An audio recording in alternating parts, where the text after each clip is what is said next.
Hello दोस्तों, welcome to my channel PR knowledge centre. आप लोग का स्वागत है। मैं चैनल पे मैं लाई हूँ आज इकोनॉमिक्स का लेक्चर नंबर 7 जिसको हम करेंगे आज। तो यूपीपीसीएस आरओ और यूपीएससी कोई भी एग्जाम हो उसका पीवाईक्यू बहुत सारा इसमें है, और खासकर अभी जो रिसेंटली एग्जाम होने वाले हैं यूपीपीसीएस के, उसके लिए तो रामबाण है ये। तो इसको करिए, यहाँ से मैक्सिमम क्वेश्चन आपको फंसेंगे और जो कुछ अपडेट होगा वो आप कर लीजिएगा इकोनॉमी का। बाकी सब बहुत अच्छे फैक्चुअल डेटा सब कुछ है इसमें। तो चलिए स्टार्ट करते हैं बिना टाइम वेस्ट किए हुए, क्योंकि एग्जाम बहुत नजदीक है और ज़्यादा फालतू बहस में टाइम वेस्ट नहीं करना चाहूंगी।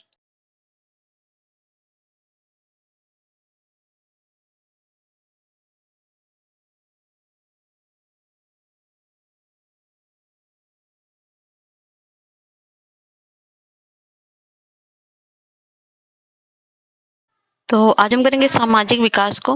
तो सामाजिक, जिसमें हम मानव विकास पहले पढ़ेंगे।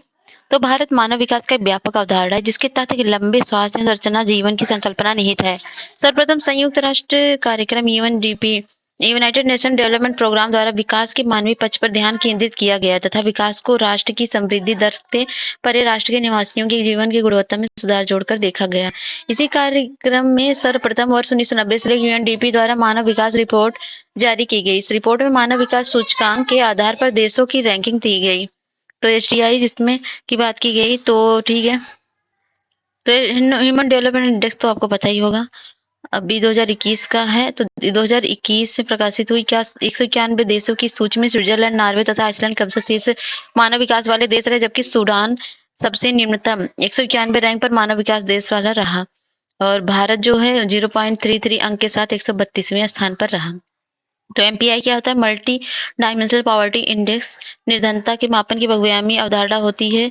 इसके सूचक क्या होते हैं? शिक्षा संबंधी, स्कूल की अवधि के वर्ष, स्कूल में उपस्थिति, स्वास्थ्य संबंधी, बाल मृत्यु दर, पोषण, जीवन स्तर संबंधी क्या होते हैं? विद्युत, स्वच्छता, पेयजल, आवासीय, फर्श और भोजन पकाने, ईंधन, इन सब का है। और 2022 में जारी बहुआयामी सूचकांक के अनुसार विश्व के 111 विकासशील देशों में से लगभग 1.20 बिलियन लोग बहुआयामी गरीबी की स्थिति में है। रिपोर्ट के अनुसार भारत वर्ष 5-6-19-21 के बीच 415 मिलियन लोगों को बहुआयामी गरीबी से बाहर निकाला गया है।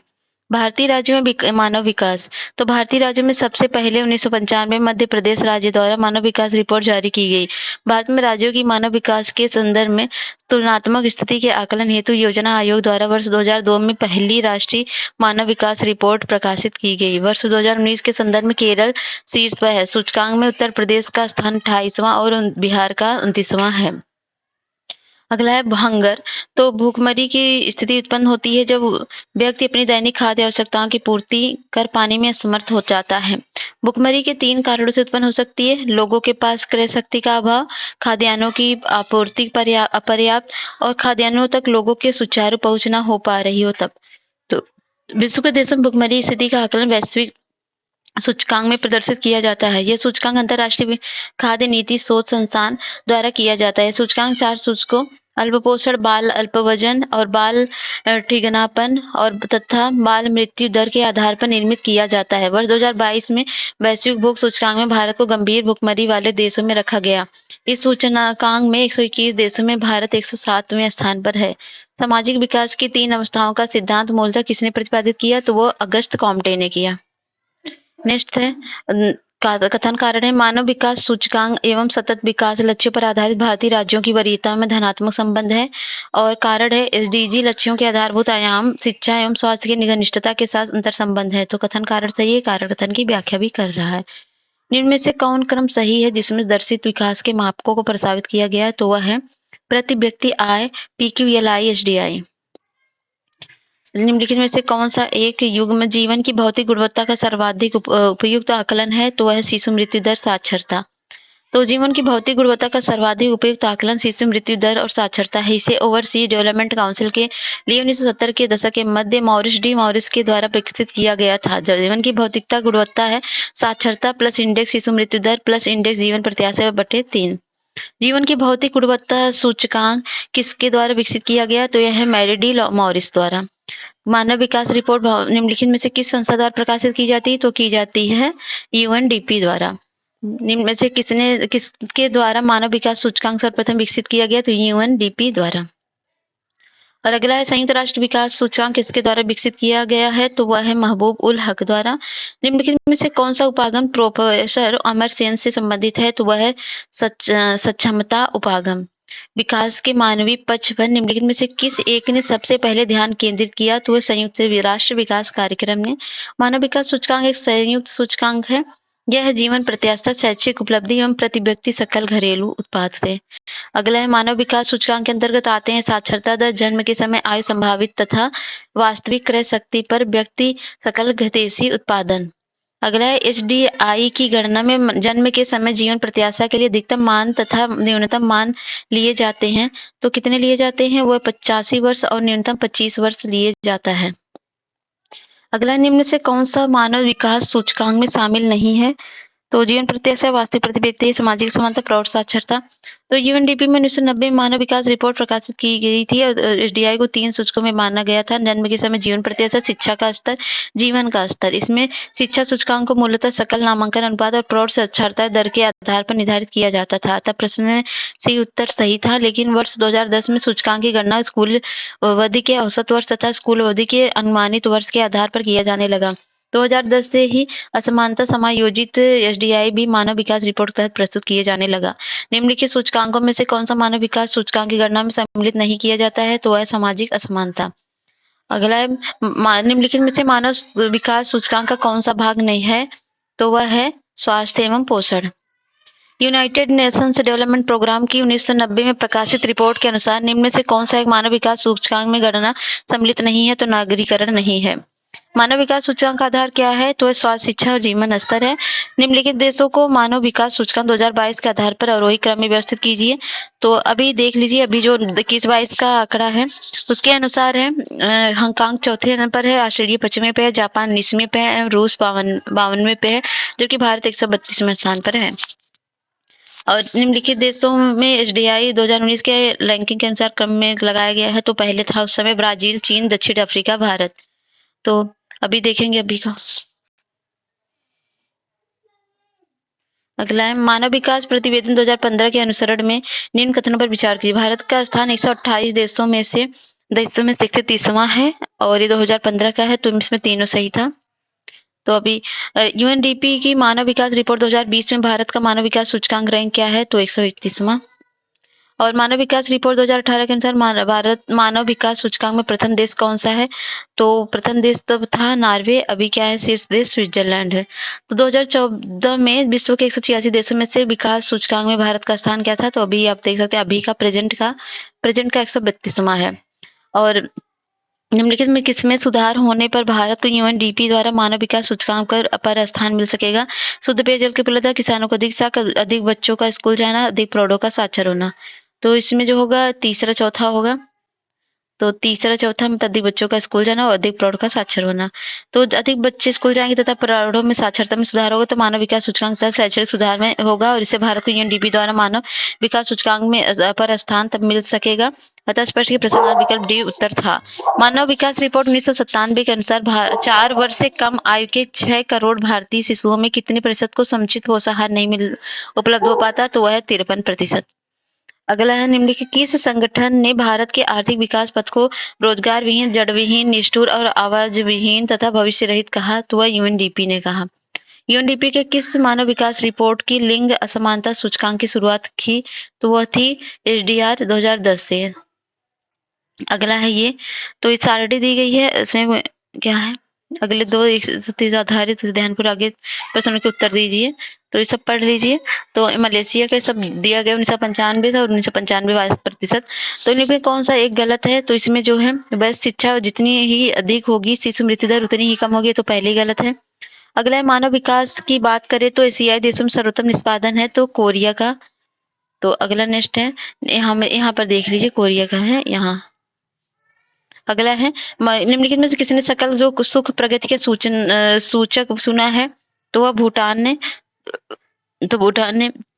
अगला है निम्नलिखित में से कौन सा देश सकल राष्ट्रीय प्रसन्नता के आधार पर अपनी संपत्ति को मापता है, ना कि सकल राष्ट्रीय उत्पाद के आधार पर, तो वह है भूटान। दक्षिण एशिया के किस देश में सकल राष्ट्रीय प्रसन्नता को अपने नागरिकों के कुशल क्षेम को सूचकांक के रूप में माना है, तो वह भूटान ने माना है। निम्नलिखित पर विचार कीजिए। शिक्षा का अधिकार, समानता के तहत सार्वजनिक सेवा प्राप्त करने का अधिकार, भोजन का अधिकार और मानव अधिकारों की व्यापक घोषणा के अंतर्गत उपयुक्त में से कौन सा अधिकार मानव अधिकार में आता है? तो वो तीनों आते हैं। Human right development. प्रथम भारतीय राज्य जिसने मानव विकास रिपोर्ट तैयार करवाई और अमर सेन से दिल्ली में विमोचन कराया वह है मध्य प्रदेश। भारतीय मानव विकास प्रतिवेदन प्रत्येक प्रतिदर्श गांव के लिए नहीं देता है क्या बेरोजगारी संबंधी सूचकांक? वर्ष 2001 में निम्नलिखित में किस एक राज्य में मानव विकास सूचकांक सर्वाधिक था? तो वह था केरल। तो अभी प्रश्न काल में 2019 के संदर्भ में भी विकल्प बी सही उत्तर है। अगला मानव विकास दृष्टि भारत का सबसे विकसित राज्य कौन सा है? तो है केरल। 2001 में मानव विकास सूचकांक के आधार पर निम्न राज्यों को अवरोही क्रम में लगाइए। तो उस टाइम तो ये बी था। बी था मतलब पहले केरल था, फिर पंजाब था, फिर उत्तर प्रदेश, फिर बिहार। और अभी क्या है?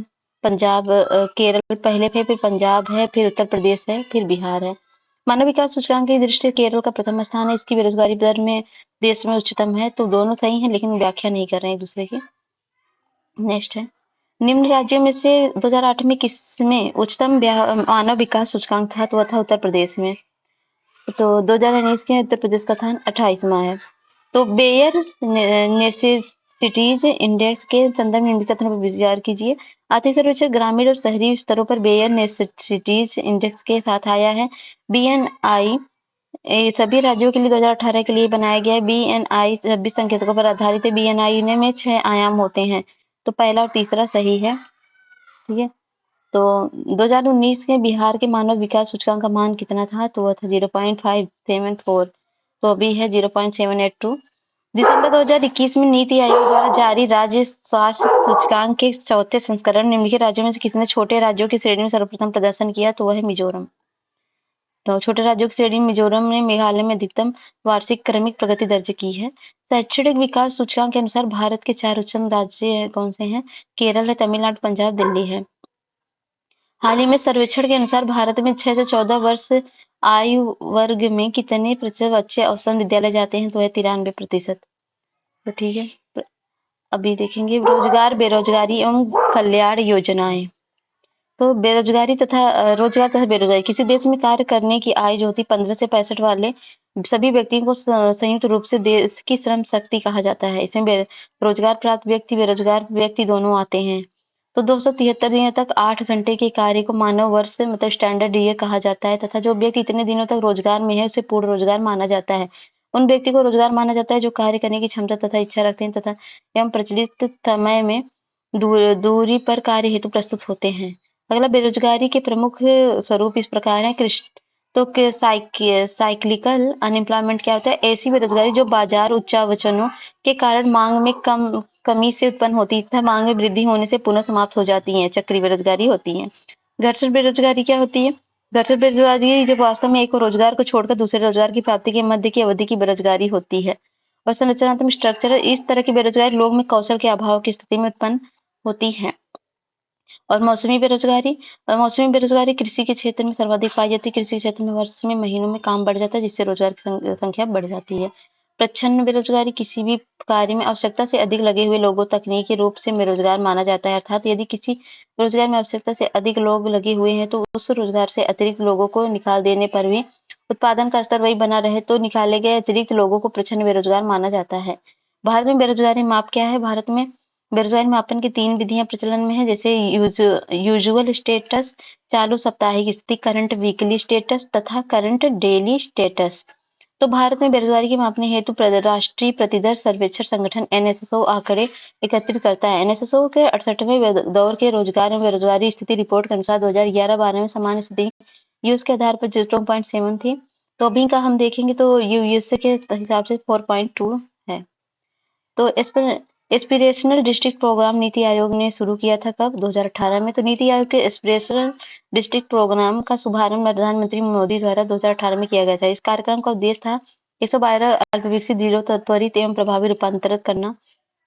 अगला है गरीब कल्याण रोजगार अभियान बिहार के किस जिले से प्रधानमंत्री द्वारा 2020 में शुरू किया गया? तो खगड़िया से शुरू किया गया था।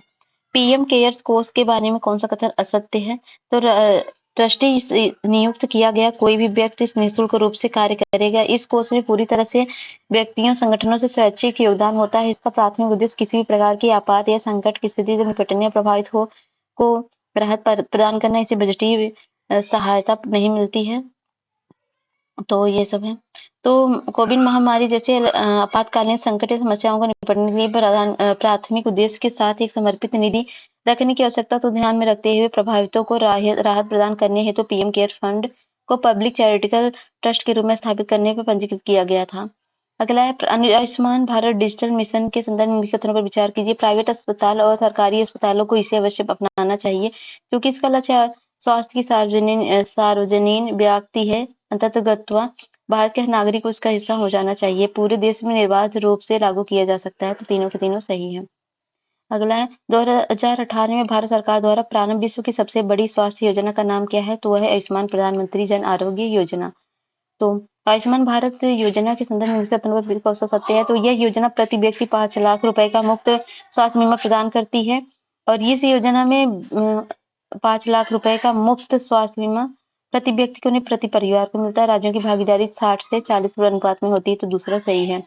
तो आयुष्मान भारत योजना प्रधानमंत्री जन आरोग्य योजना के तहत 5 लाख रुपए तक का स्वास्थ्य बीमा कवरेज किए जाने का प्रावधान है। इसमें केंद्र राज्य का योगदान इतना प्रतिशत है। ठीक है, प्रति परिवार को, प्रति व्यक्ति को नहीं। सितंबर 2018 में भारत की किस योजना को विश्व में सबसे बड़ी बीमा योजना माना जाता है? तो प्रधानमंत्री आरोग्य योजना को। और निम्नलिखित में से कौन सा आयुष्मान भारत प्रधानमंत्री जन आरोग्य योजना के क्रियान्वयन हेतु उत्तरदायी है? तो वह राष्ट्रीय स्वास्थ्य प्राधिकरण। संघ सरकार द्वारा प्रारंभ की गई योजनाओं के संदर्भ में निम्नलिखित कथनों पर विचार कीजिए। स्वास्थ्य एवं परिवार कल्याण मंत्रालय ने राष्ट्रीय स्वास्थ्य बीमा योजना का आरंभ किया। कपड़ा मंत्रालय ने राजीव गांधी शिल्पी स्वास्थ्य बीमा योजना आरंभ की। तो दूसरा सही, पहला गलत है। राष्ट्रीय स्वास्थ्य बीमा योजना एवं श्रम रोजगार मंत्रालय द्वारा प्रारंभ की गई स्वास्थ्य बीमा योजना है, जिसकी घोषणा तत्कालीन प्रधानमंत्री मनमोहन सिंह ने 15 अगस्त 2007 को की थी। नेक्स्ट है सामाजिक सुरक्षा अधिनियम 2018 के अंतर्गत प्रारंभ की गई राष्ट्रीय स्वास्थ्य बीमा योजना आच्छादित करती है केवल असंगठित क्षेत्र के श्रमिकों को। मुख्यमंत्री चिरंजीवी स्वास्थ्य बीमा योजना कौन सी विशेषता गलत है? योजना के अंतर्गत विभिन्न बीमाधारियों को 1576 प्रकार के पैकेज एवं प्रोसीजर्स उपलब्ध है। सही है। मरीज जिस बीमारी के लिए अस्पताल में भर्ती होता है, उसके लिए 5 दिन पहले डिस्चार्ज के 10 दिन तक अस्पताल में की गई जांच, दवाइयां, परामर्श शुल्क का ब्याज पैकेज की राशि में सम्मिलित है। तो गलत है। इसकी शुरुआत 1 मई 2021 को हुई थी। इस योजना के अंतर्गत गंभीर बीमारियां होते हुए 4.4 लाख रुपए की राशि का बीमा कवरेज प्रतिवर्ष प्रति परिवार दे है। तो राजस्थान सरकार द्वारा 1 मई 2021 में प्रधानमंत्री चिरंजीवी स्वास्थ्य बीमा योजना शुरुआत की गई। इस योजना के अंतर्गत साधारण बीमा हेतु 50,000 रुपए तक का, गंभीर बीमारी हेतु 4.5 लाख रुपए तक की राशि बीमा कवर प्रतिवर्ष प्रति परिवार दे है। आयुष्मान भारत महात्मा गांधी राजस्थान स्वास्थ्य बीमा योजना के अंतर्गत नाजुक बीमारी स्वास्थ्य बीमा की स्थिति में प्रति परिवार प्रति वर्ष की दी जाने वाली राशि कितनी है? तो वो राशि है 4.5 लाख रुपए। आयुष्मान सहकार योजना के बारे में कौन सा कथन सत्य नहीं है? भारत के वित्त मंत्रालय ने ये योजना शुरू की, ये गलत है। ये जो है 19 अक्टूबर 2020 को प्रारंभ आयुष्मान सहकार योजना कृषि एवं कल्याण मंत्रालय भारत सरकार के अधीन राष्ट्रीय सहकारी विकास निगम द्वारा तैयार की गई योजना है। और यह योजना बुनियादी ढांचे के लिए सरकारी सहायता करने की योजना है। यह मुख्य रूप से अस्पताल और स्वास्थ्य देखभाल तथा शिक्षा के बुनियादी ढांचे स्थापित करना और आधुनिकीकरण, विस्तार, मरम्मत या नवीनीकरण को शामिल करती है। राष्ट्रीय सहकारी विकास निगम द्वारा तैयार की गई है। भारत सरकार द्वारा चलाया गया मिशन इंद्रधनुष किससे संबंधित है? तो यह बच्चों और गर्भवती महिलाओं के प्रतिरक्षण के लिए। राष्ट्रीय ग्रामीण मिशन का शुभारंभ हुआ था, तो ये हुआ था 12 अप्रैल 2005 को। नेक्स्ट है, निम्न में से कौन सा राष्ट्रीय ग्रामीण मिशन के संबंध में सही नहीं है? तो वह है, सही नहीं है। 1 मिनट, ये हैंगओवर हो रहा है। 1 मिनट हो जाओ भाई जल्दी से ही।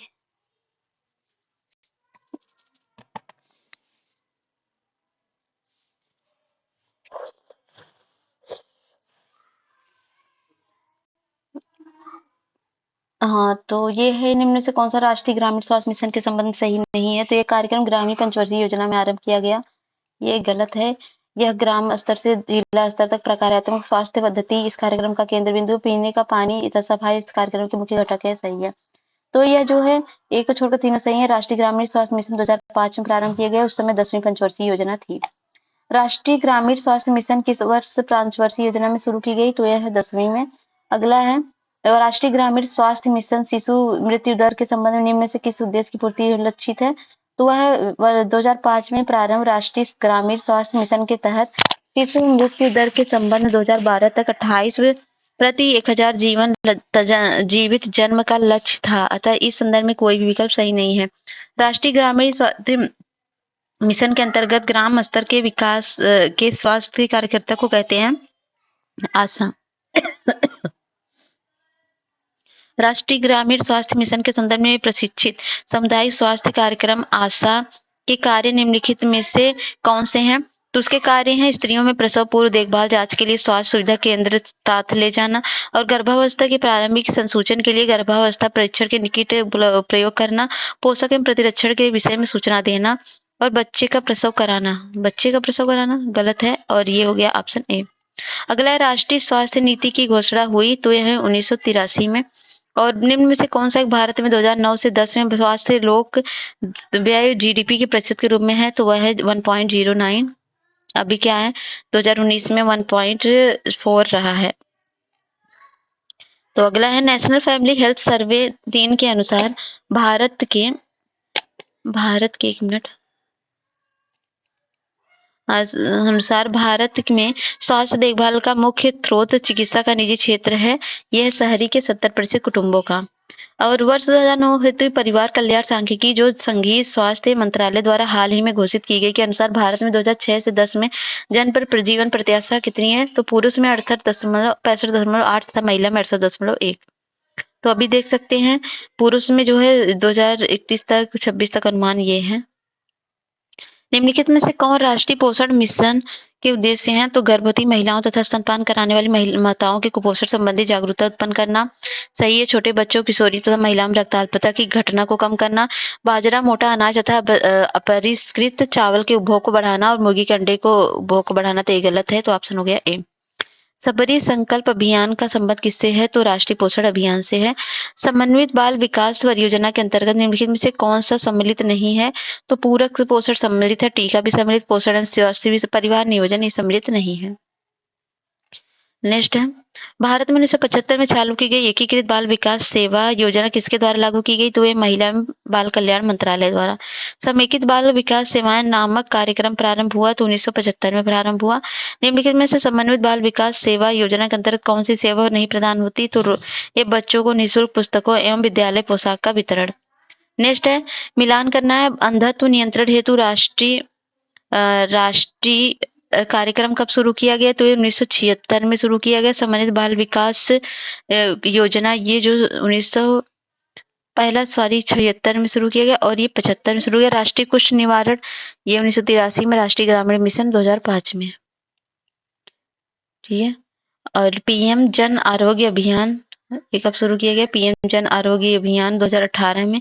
पीएम वंदन योजना 2017 में। पीएम रोजगार प्रोत्साहन योजना 2016 में। स्वास्थ्य भारत योजना 2014 में। निम्न से कौन सा योजनाएं कौशल विकास संबंधित है? तो स्ट्राइव संकल्प और श्रेयस। तो ये जो स्ट्राइव संकल्प और श्रेयस है और कौशल विकास पर क्रियाशील हुआ है तो यह हुआ 2007 में। तो अगला प्रधानमंत्री कौशल विकास योजना के संदर्भ में कथनों पर विचार कीजिए। यह श्रम एवं रोजगार मंत्रालय की फ्लैगशिप स्कीम है। यह अन्य चीजों के साथ साथ सॉफ्ट स्किल और उद्यम वृत्ति वित्तीय और डिजिटल साक्षरता में प्रशिक्षण उपलब्ध कराएगी। यह देश के विनियमित कार्यबल की कार्यकुशलताओं को राष्ट्रीय कौशल योग्यता ढांचा के साथ जोड़ेगी। तो उसमें कौन सा सही है? तो दूसरा तीसरा सही है, पहला गलत है। तो यहाँ पर प्रधानमंत्री कौशल विकास योजना कौशल विकास और उद्यमिता मंत्रालय की फ्लैगशिप स्कीम है। इसकी गाइडलाइन 2016 से 20 के अनुसार PMKVY ठीक है। तो पूर्व अधिगमन मान्यता scheme recognition of prior learning scheme का कभी कभी समाचारों में किस संदर्भ में उल्लेख किया जाता है? तो किया जाता है निर्माण कार्य में लगे कर्मकारों के पारंपरिक मार्गों से अर्जित कौशल का प्रमाणन के लिए। अगला है नेक्स्ट राष्ट्रीय कौशल योग्यता फ्रेमवर्क के संदर्भ में निम्न कथनों में से कौन सा सही है? तो NSQF के अधीन शिक्षार्थी सक्षमता का प्रमाण पत्र केवल औपचारिक शिक्षा के माध्यम से ही प्राप्त कर सकता है, गलत है। और NSQF के क्रियान्वयन का एक प्रत्याशित परिणाम व्यावसायिक और सामान्य शिक्षा के पदीय संचरण है, तो ये दूसरा सही है। नेशनल करियर सर्विस के संदर्भ में निम्नलिखित कथनों पर विचार कीजिए। तो ये कौन सा है? तो ये नेशनल करियर सर्विस कार्मिक और प्रशिक्षण विभाग भारत सरकार का एक उपक्रमण है। नेशनल करियर सर्विस को देश के अशिक्षित युवाओं के लिए रोजगार के अवसर के रूप में मिशन के रूप में प्रारंभ किया गया। दोनों के दोनों कथन गलत है। तो नेशनल करियर सर्विस भारत सरकार के श्रम या रोजगार मंत्रालय की पहल, इसे एक मिशन मोड परियोजना के रूप में प्रधानमंत्री नरेंद्र मोदी द्वारा 2015 में प्रारंभ किया गया। इसके तहत देश के नागरिकों के रोजगार के अवसरों में सुधार के साथ साथ छात्रों के करियर काउंसलिंग, अभ्यर्थियों को पेशेवर मार्गदर्शन तथा नियोक्ताओं को उपयुक्त अभ्यर्थियों की खोज में मदद करने का लक्ष्य निर्धारित किया गया है। कौशल भारत अभियान के संदर्भ में निम्नलिखित कथनों में से कौन सा सही है? कौशल भारत अभियान की शुरुआत प्रधानमंत्री ने जुलाई 2015 में की थी। इस अभियान का मुख्य उद्देश्य भारत के युवाओं को सूचना तकनीक में प्रशिक्षित करना था। तो पहला सही है, दूसरा गलत है। तो प्रधानमंत्री कौशल विकास भारत अभियान 2015 में लॉन्च किया। इस अभियान के तहत कौशल विकास एवं उद्यमिता मंत्रालय का उद्घोष दीर्घावधि यानी अल्पावधि में प्रशिक्षण के माध्यम से युवाओं को नियोजनीय कौशल से संपन्न करना है। कौशल भारत मिशन के अनुसार 2016 तक 76 लाख युवाओं को कौशल प्रशिक्षण मिल चुका है। इसमें कितनों को नौकरी मिल चुकी है? तो लगभग 26 लाख को। ठीक है। और ये है भारत में सबसे बड़ा माने जाने वाला वैश्विक कौशल पार्क आधारित जुलाई 2017 में रखी गई। तो भोपाल में आधारशिला इसकी रखी गई। विश्व युवा कौशल दिवस 2021 का विषय थीम क्या था? तो reimagining youth skills post pandemic ये था। तो अभी क्या है इसका? तो 2022 का transforming youth skills for the future. Bharat सरकार द्वारा 10 अक्टूबर 2010 को प्रतिभाशील बच्चों के कौशल समृद्धि के प्रोत्साहन हेतु प्रारंभ किया गया राष्ट्रीय कार्यक्रम है ध्रुव। ठीक है। फिर अटल नवोन्मेष मिशन किस विभाग की प्रमुख पहल है? तो यह है नीति आयोग की। अटल नवप्रवर्तन मिशन किसके अधीन स्थापित किया गया है? तो यह किया गया नीति आयोग के लिए। निधि कार्यक्रम के संदर्भ में निम्न से कौन कथन सही है? निधि कार्यक्रम छात्रों के लिए स्टार्टअप हेतु प्रारंभ किया गया। इसका उद्देश्य 20 छात्रों के स्टार्टअप हेतु प्रतिवर्ष वित्तीय सहायता दे करना है। तो यह है दोनों ऑप्शन सही है। अगला भारत सरकार की एक स्वयं का लक्ष्य क्या है? तो इसका लक्ष्य नागरिकों को वहन करने योग्य गुणवत्ता वाली शिक्षा निःशुल्क उपलब्ध कराना। तो अगला है उन्नत भारत अभियान कार्यक्रम का ध्येय क्या है? तो इसका ध्येय उच्च शिक्षा संस्थाओं को स्थानीय समुदायों से जोड़ना, जिसमें समुचित प्रौद्योगिकी के माध्यम से विकास की चुनौतियों का सामना किया जा सके। नेक्स्ट है विद्यांजलि योजना का क्या प्रयोजन है? तो ठीक है, प्रसिद्ध विदेशी शिक्षण संस्थाओं को भारत में अपने कैंपस खोलने में सहायता करना, निजी क्षेत्र समुदाय की सहायता लेकर सरकारी विद्यालयों में दी जाने वाली शिक्षा की गुणवत्ता बढ़ाना। और प्राथमिक और माध्यमिक विद्यालयों के आधारिक संरचना सुविधाओं के संवर्धन के लिए निजी व्यक्तियों और संगठनों के लिए अच्छी वित्तीय योगदान प्रोत्साहित करना। तो पहला गलत है, केवल पहला गलत है और तीसरा गलत है, दूसरा सही है। विद्यांजलि योजना मानव विकास मंत्रालय की प्रमुख पहल है, जिसके तहत निजी क्षेत्र और समुदाय की सहायता लेकर सरकारी विद्यालयों में दी जाने वाली शिक्षा की गुणवत्ता को बढ़ाया जाएगा, जिसके तहत व्यक्तिगत स्तर पर सेवानिवृत्त शिक्षक, सेवानिवृत्त सरकारी अधिकारी, कर्मचारी आदि तथा अन्य को भी व्यक्ति और संस्थान स्तर पर सरकारी अधिकारी तथा कोई भी निजी संस्थान शिक्षा की गुणवत्ता में सुधार हेतु अपना योगदान दे सकता है। अपना गांव अपना काम योजना प्रारंभ की गई तो 1 जनवरी 1991 को राजस्थान सरकार द्वारा। अगला है अपना गांव अपना योजना का उद्देश्य क्या है? तो इसका है गांव में प्रत्येक के लिए रोजगार उपलब्ध कर गरीबी दूर करना। सौभाग्य योजना संबंधित है गरीब रेखा के नीचे परिवारों को मुफ्त बिजली प्रावधान दें। अगला है प्रधानमंत्री जन धन योजना निम्नलिखित में से किसके लिए प्रारंभ की गई? तो ये की गई देश के वित्तीय समावेशन को प्रोत्साहित करने के लिए। फिर नेक्स्ट है प्रधानमंत्री जन धन योजना भारत में शुरू की गई थी 28 अगस्त 2014 को। प्रधानमंत्री जन धन योजना के लिए निम्नलिखित में से क्या सत्य है? तो ये है दुर्घटना जीवन बीमा तो 1000, तो ये 1,30,000 जीवन बीमा है। अगला है ये मिलान करना आम आदमी बीमा योजना कब शुरू की गई? चलिए यहाँ पर देखते हैं हम।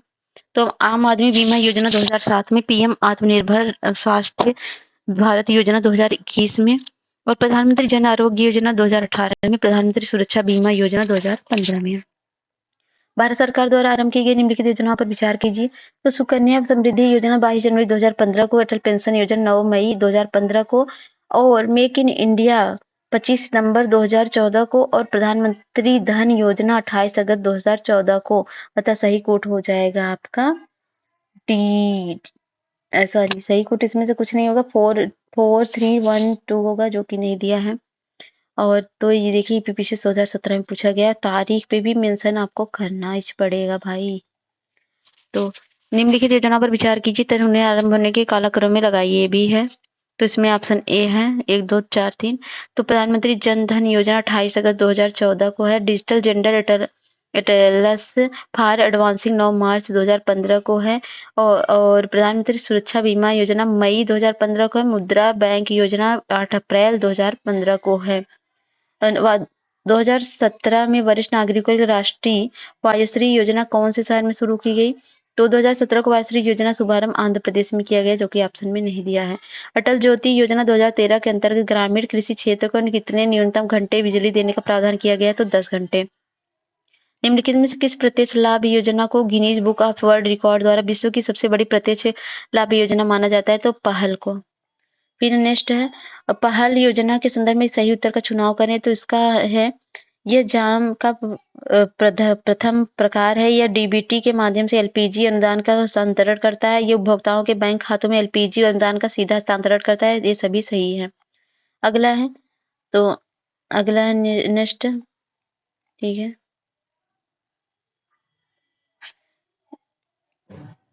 1 4 और 1 4 2 3 1 4 2 3 में मिला इसलिए ताकि कोई प्रॉब्लम ना आ जाए, मतलब कोई मिस्टेक ना हो।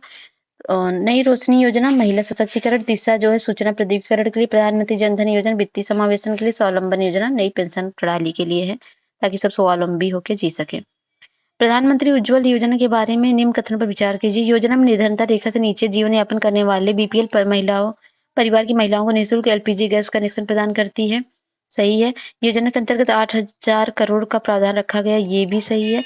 और योजना के अंतर्गत प्रत्येक एलपीजी गैस कनेक्शन पर बीपीएल परिवार को लगभग 2,800 वित्तीय सहायता प्रदान की जाएगी, ये गलत है। योजना देश भर में 5 करोड़ बीपीएल परिवारों को लाभ पहुंचाएगी, तो सही है। तो ऑप्शन डी सही है। पढ़ लीजिएगा अगर पढ़ना चाहें तो।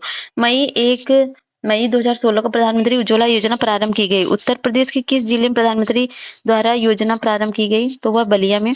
तेजस्विनी ग्रामीण महिला सशक्तिकरण कार्यक्रम वित्तीय सहयोग प्रदान करने का वाला संगठन कौन सा है? तो IFAD। अगला है पंचधारा योजना संबंधित है, तो संबंधित नारी कल्याण एवं विकास से। मध्य प्रदेश सरकार द्वारा 1991 में विशेषतः ग्रामीण एवं आदिवासी क्षेत्रों की महिलाओं के कल्याण एवं विकास हेतु पंचधारा योजना शुरुआत की गई। तो बेटी बचाओ बेटी पढ़ाओ योजना भारत में प्रारंभ किया गया था, तो ये सबको याद होना चाहिए, जनवरी 2015 में। केंद्रीय सरकार ने बालिका शिशु के लिए जो योजना जारी की उसका नाम क्या है? तो उसका नाम धन लक्ष्मी है। फिर नेक्स्ट है किस राज्य ने लड़कियों के लिए भाग्यश्री योजना को प्रारंभ किया है? तो वह है महाराष्ट्र ने। गरीब लड़कियों के विवाह के लिए किस राज्य सरकार ने रूपश्री योजना शुरू की? तो वह की थी पश्चिम बंगाल ने। अम्मा स्कूटर योजना के संबंध में निम्नलिखित कथनों पर विचार कीजिए। यह कामकाजी महिलाओं के लिए 75% सब्सिडी देने की योजना है। ये तमिलनाडु की AIFADMK सरकार की योजना है। तो ये देख लीजिए, इसमें कोई ऑप्शन सही ठीक से नहीं है कि 24 फरवरी 2018 को तमिलनाडु के दिवंगत पूर्व मुख्यमंत्री जयललिता की 70वीं जयंती के अवसर पर राज्य के ग्रामीण एवं शहर के क्षेत्रों में कामकाजी महिलाओं के रियायती दर पर स्कूटर देने की अम्मा स्कूटर योजना का प्रधानमंत्री नरेंद्र मोदी ने शुभारंभ किया। इस योजना में महिलाओं को 2 पहिया वाहन खरीदने में 50% की सब्सिडी दी जाएगी और इसकी अधिकतम सीमा 25,000 रुपए होगी। तथा 2 को छोड़कर सभी कथन गलत हैं। तो DWCRA योजना संबंधित है गरीबी रेखा के नीचे रहने वाली महिलाओं के सदस्यों को ऊपर उठाना। तो महिला ये किया ग्रामीण क्षेत्रों की गरीबों को महिला को ऊपर उठाना। ये 1982 में प्रारंभ किया गया था। 1 अप्रैल 1999 में प्रारंभ स्वर्ण जयंती कार्यक्रम स्वरोजगार योजना में इसका विलय हो गया।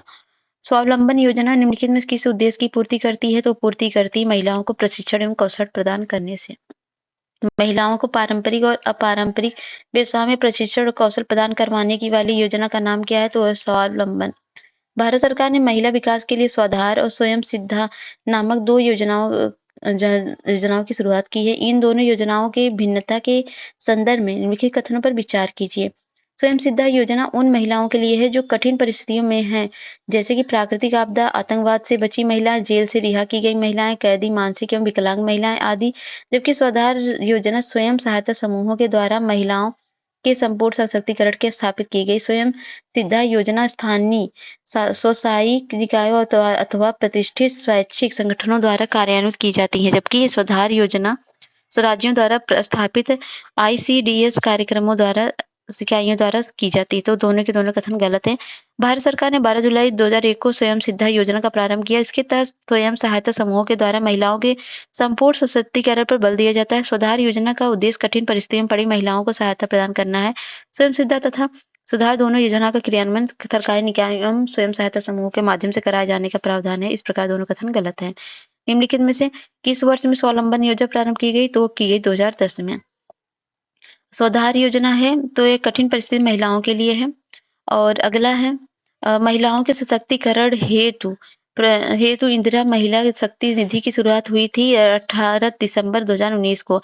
हाल में 2013 भारत सरकार ने महिला सशक्तिकरण के माध्यम से निर्धनता उन्मूलन के लिए महिला आत्म सहायता समूहों को निम्न ब्याज दरों पर ऋण देने का प्रस्ताव स्वीकार किया है। यह ब्याज दर है जो कि 7% है। निम्नलिखित में से कौन सही सुमेलित नहीं है? महिला समृद्धि योजना 1993, महिला सशक्ति योजना 1998 में, महिला साम्राज्य योजना 1989 में। महिला समाख्या कार्यक्रम वर्ष 1988 में प्रारंभ किया गया था, ना कि वर्ष 1989 में। से सही विकल्प सही है। तो राष्ट्रीय महिला कोष ये कब प्रारंभ किया गया था? ये किया गया था निर्धन संबंधी महिलाओं को ऋण संबंधी आवश्यकताओं की पूर्ति करना। महिला समृद्धि योजना जो है यह ग्रामीण महिलाओं को बचत को प्रोत्साहन देना है। इंदिरा महिला योजना जो है ये है महिलाओं की शक्ति संपन्नता से। और महिला समाख्या योजना है महिला समानता की शिक्षा से। तो ऑप्शन होगी सी। अगला है भारत में महिला समृद्धि योजना शुरू की गई थी तो 1993 में। मातृत्व लाभ अधिनियम 2017 के संबंध निम्नलिखित कथनों में से कौन सा सही है? तो गर्भवती महिलाएं प्रसव पूर्व 3 महीने और प्रसवोत्तर 3 महीने के लिए सवेतन अवकाश की हकदार है। शिशु गृहों वाले प्रतिष्ठानों के लिए माता को प्रतिदिन कम से कम 6 बार शिशु गृह जाने की अनुमति देना अनिवार्य होगा। और 2 बच्चों वाली महिलाओं के लिए न्यूनीकृत हक मिलेंगे। तो एक सही है, बाकी दोनों गलत है। तो ऑप्शन हो गया सी।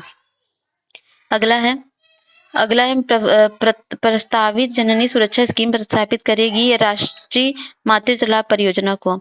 तो जननी सुरक्षा योजना कार्यक्रम का प्रयास है संस्थागत प्रसव को प्रोत्साहित करना, प्रसूति की लागत वहन करने हेतु मां को आर्थिक सहायता उपलब्ध करना, गर्भावस्था प्रसूति हुए वेतन हानि की आपूर्ति करना। तो पहला, दूसरा, तीसरा सही है, दूसरा और तीसरा गलत है। नेक्स्ट क्वेश्चन है 87। गर्भवती महिलाओं और शिशुओं को मुफ्त स्वास्थ्य देख रेख की सुविधा प्रदान करने के लिए भारत सरकार द्वारा जून 2010 में प्रवर्तित महत्वाकांक्षी योजना का नाम क्या है? तो उसका जननी शिशु सुरक्षा कार्यक्रम नाम है। तो ठीक है। और राष्ट्रव्यापी स्तनपान कार्यक्रम माँ किस संघीय मंत्रालय द्वारा जारी किया? तो ये स्वास्थ्य एवं परिवार कल्याण मंत्रालय द्वारा माँ मदर एब्सोल्यूट अफेक्शन 2016 में। निम्नलिखित में से कौन महिला के लिए आय उत्पादक कार्यक्रम नहीं है? तो वह एकीकृत ग्रामीण ऊर्जा कार्यक्रम। ये नहीं, एकीकृत ग्रामीण ऊर्जा कार्यक्रम मुख्य रूप से अच्छे ऊर्जा पर ध्यान केंद्रित करती है। बाकी ये जो एकीकृत ग्रामीण विकास कार्यक्रम, ग्रामीण क्षेत्र में महिला एवं विकास कार्यक्रम, उपरोक्त में से कोई नहीं, मतलब ये सब तीनों हो सकते हैं। भारत सरकार द्वारा घोषित ABC सूचकांक का संबंध है कृषि से, संचार से, तो ये स्वास्थ्य से है। ABC achievement of the babies and children index है। गोकुल ग्राम योजना निम्नलिखित में से किस राज्य से संबंधित है? तो यह गुजरात से। गोकुल ग्राम योजना गुजरात सरकार द्वारा 1995-96 में प्रारंभ की गई थी। वर्षीय अवधि वाली गोकुल ग्राम योजना का उद्देश्य गुजरात के सभी गांवों को मूलभूत आधारभूत संरचना तथा बेहतर परिवेश उपलब्ध कराना है। भारतवर्ष के निर्माण में निम्न में से कौन से कार्यों की मदे सम्मिलित है? अपना उत्तर कूट की सहायता से दीजिए। तो सिंचाई के लिए त्वरित गति से लाभ देने वाला प्रोग्राम, नदी परियोजनाओं की इंटरलिंकिंग, जल बॉडीज की मरम्मत, पुनरुद्धार तथा जीर्णोद्धार की योजना। तो होगी ऑप्शन सी। अगला है निम्नलिखित में से कौन 2005-06 में प्रारंभ की गई भारत निर्माण का अंग नहीं है? तो पीने का पानी। यूपीए सरकार ने के भारत निर्माण कार्यक्रम में सम्मिलित नहीं है। तो सर्व शिक्षा अभियान सम्मिलित नहीं। ग्रामीण जलापूर्ति योजना, सिंचाई लाभ कार्यक्रम, ग्रामीण विद्युतीकरण सम्मिलित है। निम्नलिखित में से भारत निर्माण का अंश नहीं है? तो कृषि आधारित उद्योग नहीं है। ग्रामीण आवास है, ग्रामीण विद्युतीकरण और टेलीफोन, ये सब है। निम्नलिखित में से कौन भारत निर्माण के अंतर्गत सम्मिलित नहीं है? तो ग्रामीण चिकित्सालय नहीं है, ग्रामीण आवास, ग्रामीण जलपूर्ति, जल विद्युतीकरण है। भारत निर्माण योजना का संबंध किससे है? तो अवस्थापन विकास से है। भारत निर्माण शामिल है अतिरिक्त 1 करोड़ हेक्टेयर सुनिश्चित सिंचाई के अंतर्गत लाना, उन सभी गांवों में जिनकी जनसंख्या 2000 से अधिक हो, सड़क मार्ग से जोड़ना, शेष सभी गांवों को दूरभाष से जोड़ना। तो ये हो गया ऑप्शन बी। भारत निर्माण कार्यक्रम का उद्देश्य निर्माण कार्यक्रम है 2005 से 9 के दौरान 10 मिलियन हेक्टेयर अतिरिक्त सिंचाई। भारत निर्माण योजना के लक्ष्यों को पूरा किया जाएगा 2009 के अंत तक। राष्ट्रीय ग्रामीण पेयजल कार्यक्रम एक हिस्सा है किसका? तो यह है भारत निर्माण का। अगला है जल जीवन मिशन योजना किस वित्तीय वर्ष के केंद्रीय बजट में घोषित की गई? तो यह की गई 2019 और 20 में। Atal mission for rejuvenation and urban transformation योजना के संबंधित निम्नलिखित कथनों पर विचार कीजिए। इस मिशन के अंतर्गत 400 शहरों को रखा गया है। अमृत योजना के देश के 60% नगरीय आबादी को समाहित किया है। तो ये दूसरा सही है, पहला गलत है। इसमें जो है 500 ऐसे शहर कस्बों को जिनकी आबादी 1 लाख से अधिक है, शहरी परिवारों को बुनियादी सुविधाओं को उपलब्ध में सुनिश्चित करने हेतु क्रियान्वित किया जा रहा है। तो Atal mission of rejuvenation of the urban transformation है जो 25 जून 2015 को नई दिल्ली में शुरुआत की गई थी। अटल शहरी पुनरुद्धार एवं परिवर्तन मिशन का संबंध किसके पुनः चमकाने से है? तो शहरी अवस्थापन के। अटल नवीकरण एवं शहरी परिवर्तन मिशन में मुख्य रूप से जोर दिया गया जलापूर्ति पर, सीवरेज सुविधाओं पर, सार्वजनिक यातायात सुविधाओं पर, पार्क एवं मनोरंजन केंद्रों का निर्माण मुख्यतः बच्चों के लिए, जल प्लावन को रोकने हेतु, बाढ़ पानी के निर्गमन के लिए। तो सभी के सभी ऑप्शन सही हैं। अगला है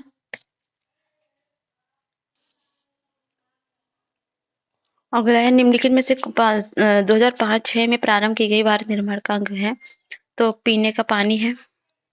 अगला है यूपीए सरकार के भारत निर्माण कार्यक्रम में सम्मिलित नहीं है क्या?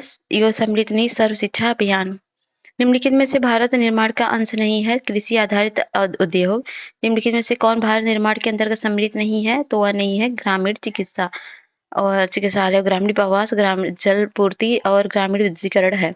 भारत निर्माण योजना का संबंध किससे है? तो अवस्थापन विकास से है।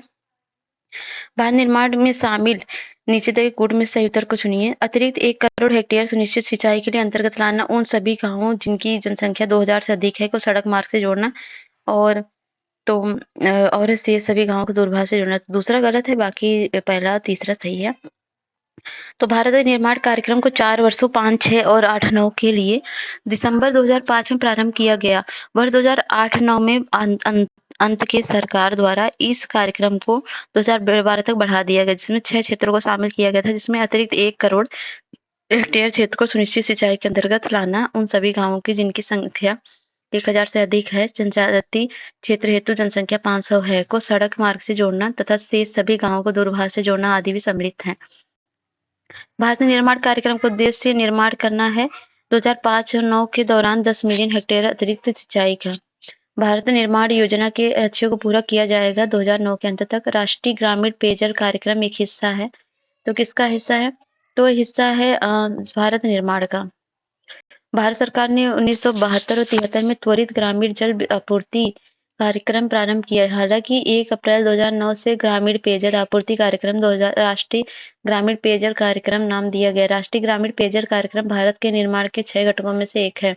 जल जीवन मिशन योजना के किस वित्तीय वर्ष के केंद्रीय बजट में घोषित की गई थी? तो 2019-20 में। Atal mission for rejuvenation and urban transformation योजना के संबंधित निम्नलिखित कथनों में विचार कीजिए। तो अमृत योजना में देश की 60% नगरीय आबादी को सहमति किया गया, तो केवल 2 सही है। अगला है अटल शहरी पुनरुद्धार एवं परिवर्तन मिशन का संबंध किनके पुनः चमकाने से है? तो है शहरी अवस्थापन से। अटल नवीकरण एवं शहरी परिवर्तन मिशन में मुख्य रूप से जोर दिया जाता है जलापूर्ति, सीवरेज सुविधाओं से, सार्वजनिक यातायात सुविधाओं से, पार्क एवं मनोरंजन केंद्रों का निर्माण मुख्यतः बच्चों के लिए, और जब प्लावन रोकने हेतु बाढ़ के पानी का निर्गमन करने के लिए। तो सभी के सभी सही हैं। अगला वह प्रदेश जिसने अटल खाद्यान्न योजना प्रारंभ की वह है उत्तराखंड। इनमें से किस राज्य ने 1 रुपए में 1 किलोग्राम चावल योजना शुरू की? तो वह है तमिलनाडु ने। भारत में विकलांग व्यक्तियों की संख्या लाखों में है। वैधानिक स्तर पर उन्हें कौन कौन से लाभ उपलब्ध हैं? सरकार द्वारा चलाए जा रहे स्कूलों में 18 वर्ष की आयु तक निःशुल्क शिक्षा, व्यवसाय स्थापित करने के लिए वरीयता से भूमि का आवंटन, सार्वजनिक भवनों में ढाल की उपलब्धता होना। तो तीनों के तीनों सही हैं। अगला है, पढ़ लीजिएगा, आप अच्छे से पढ़ लीजिएगा, सब इनपुट्स पहुंच जाएंगे आपको और याद रहेगा। सुगम्य भारत अभियान संबंधित है तो दिव्यांग व्यक्तियों से। और संगम योजना का उद्देश्य किससे है? तो संगम योजना का उद्देश्य विकलांगों की सहायता से है। संगम योजना का उद्देश्य विकलांगों के कल्याण वृद्धि से है। अगला क्वेश्चन है, संकल्प परियोजना जुड़ी समापन है तो यह है HIV एड्स के। तो संकल्प परियोजना के समापन से जुड़ी है। यह हिंदुस्तान लेटेस्ट एवं कर्मचारी राज्य बीमा निगम द्वारा संयुक्त रूप से संचालित एक परियोजना है। ये बी पोलियो होगा ना, संकल्प परियोजना। अच्छा, सुगम में नहीं है, संकल्प है, संगम योजना है, संकल्प योजना, ठीक है। भारत के समतल प्रदेश में स्थित गांव प्रधानमंत्री ग्राम सड़क योजना के अंतर्गत आते हैं। यदि उस गांव की जनसंख्या कितनी हो तो लगभग 500 हो। ग्रामीण ग्राम सड़क योजना का उद्देश्य क्या है? तो गांव के मुख्य सड़क से जोड़ना, पक्की सड़क बनाना, तो दोनों है। प्रधानमंत्री ग्राम सड़क योजना क्या है? उन गांवों में जो सड़क से भली-भांति संबंध नहीं है, सामुदायिक जीवन का विकास करने हेतु। बजट 2001-2 में पीएमजीएसवाई को आवंटित किया गया कितना? लगभग 2.5 करोड़, मतलब 2,500 करोड़ में। प्रधानमंत्री ग्रामोदय योजना का ध्येय क्या है? तो ग्रामीण आवश्यकताओं की पूर्ति, जैसे कि प्राथमिक शिक्षा, स्वास्थ्य, रक्षण, पेयजल, आवास, ग्रामीण सड़कें से है। अगला निम्नलिखित में सही सुमेलित कौन सा है? तो सहकारिता आंदोलन, ये गलत है। और इटावा पायलट प्रोजेक्ट, अल्बर्ट मायर, ये सही है। तो इटावा पायलट प्रोजेक्ट जो है परिकल्पना 1947 प्रारंभ की, इसे सितंबर 1948 में शुरू किया गया है। परियोजना लेफ्टिनेंट कर्नल अल्बर्ट मायर के मार्गदर्शन में शुरू की गई, जो कि 1944 में अमेरिकी सशस्त्र बलों के साथ भारत आए थे। ग्रामीण विकास के लिए पायलट परियोजना का प्रारंभ किया गया वर्ष 1948 में। दीनदयाल उपाध्याय ग्राम ज्योति योजना प्रारंभ की गई, तो कब? ग्रामीण स्वच्छता के लिए, ग्रामीण स्वास्थ्य के लिए, ग्रामीण सशक्तिकरण के लिए। तो ये तो चारों विकल्प सही है, तो सभी के लिए। अगला है, नियोजन गारंटी योजना नामक ग्रामीण रोजगार कार्यक्रम सर्वप्रथम कहाँ आरंभ किया गया? तो महाराष्ट्र में। और रोजगार गारंटी योजना ग्रामीण क्षेत्रों में रोजगार प्रत्याभूत करने के लिए वित्तीय सहायता देने का विचार करती है गरीबी रेखा के नीचे रहने वाले ग्रामीण परिवार के कम से कम एक पुरुष और महिला को। निम्नलिखित में से कौन सी स्कीम ग्रामीण विकास के लिए नहीं है? तो क्राई नहीं है, बाकी सब है। अगला है, निम्नलिखित योजनाओं में से विचार कीजिए। तो EAS ट्रीसम है, और जराई और आरलेग जीपी, तो क्या है? तो ट्रेनिंग रूल, तो ये ऑप्शन डी होगा। Training rural youth hub self empowerment योजना 18 से 35 वर्ग के युवाओं को स्वरोजगार हेतु शिक्षा प्रदान करने के उद्देश्य है 1969 में प्रारंभ की गई।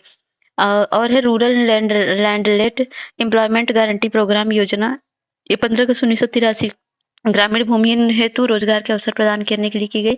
और जवाहर रोजगार योजना की शुभारंभ राष्ट्रीय ग्रामीण रोजगार कार्यक्रम के तहत ग्रामीण भूमिहीन रोजगार गारंटी कार्यक्रम के विलय द्वारा अप्रैल 1989 में किया गया था। रोजगार आश्वासन योजना जो है, इसका प्रारंभ 2 अक्टूबर 1993 को किया गया था। ट्राइसेम एक कार्यक्रम है, एक ग्रामीण विकास का।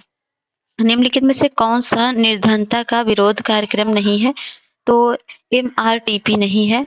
MRTP अधिनियम को छोड़कर शेष निर्धनता या निरोधी कार्यक्रम। निजी क्षेत्र में एकाधिकार प्रवृत्ति रोकने के लिए एकाधिकार तथा प्रतिबंधन व्यवहार अधिनियम पारित हुआ था, जो जून 1990 तक लागू था। वर्तमान में इसके स्थान पर प्रतिस्पर्धा अधिनियम 2002 कंपटीशन एक्ट 2002 लागू है, जिसके तहत अक्टूबर 2003 में भारतीय प्रतिस्पर्धा आयोग का गठन हुआ।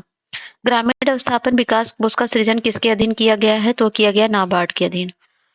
और है, निम्नलिखित में से कौन सा कार्यक्रम ग्रामीण अवस्थापन विकास कोष के अंतर्गत नहीं है? तो ग्रामीण उद्योग नहीं है। अगला है, निम्नलिखित में से कौन सा एक संस्था ग्रामीण अवस्थापन विकास कोष के अर्थ प्रबंध को संचालित करती है? तो है नाबार्ड। जवाहर रोजगार योजना आरंभ की गई तो 7वीं पंचवर्षीय योजना में। जवाहर रोजगार योजना के विषय में निम्नलिखित में से क्या सही है? तो इस योजना के अधीन जनित रोजगार का 30% स्त्रियों के लिए आरक्षित है। अगला है, जवाहर रोजगार योजना का उद्देश्य क्या है? तो ग्रामीण क्षेत्रों के युवाओं को रोजगार उपलब्ध कराना, बेरोजगार युवकों को रोजगार उपलब्ध कराना और ग्रामीण सामाजिक और आर्थिक ढांचे को सुदृढ़ करना, उपयोग सभी। जवाहर रोजगार योजना का मुख्य बल निम्नांकित पर है: ग्रामीण क्षेत्रों से निर्धनता निवारण, ग्रामीण क्षेत्रों में मजदूरी परक रोजगार के अतिरिक्त अवसरों का सृजन। तो दूसरा है, ठीक है। अगला है, निम्नलिखित में से कौन सा सुमेलित नहीं है? तो ट्राइसेम है, अगस्त 1979 में। NREP जो है अक्टूबर 1980 में। JRY है 1995, तो ये गलत है। तो JRI जो है ये है जवाहर रोजगार योजना, 1989 का है, 1 अप्रैल। और